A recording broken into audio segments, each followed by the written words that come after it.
Welcome to Not Milk Never Milk. Subscribe if you're lactose intolerant.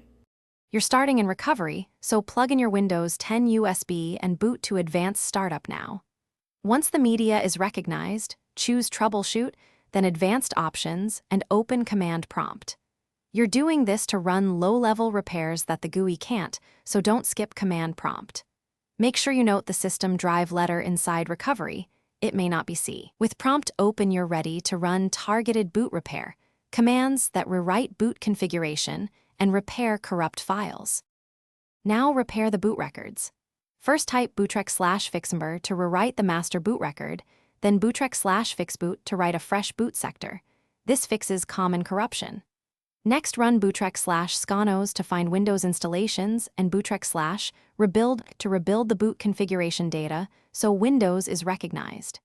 If bootrec/fixboot is denied, you'll use diskpart to assign a drive letter to the EFI partition, format or recreate boot files, then retry those commands to restore normal boot behavior.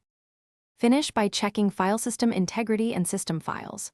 Run chkdskc/f/r to fix disk errors and recover bad sectors. Change C if your Windows drive uses another letter in recovery.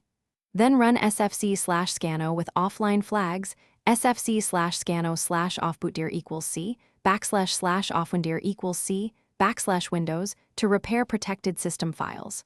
Once complete, type exit and reboot. If the boot loop returns, make note of specific error messages and repeat targeted steps.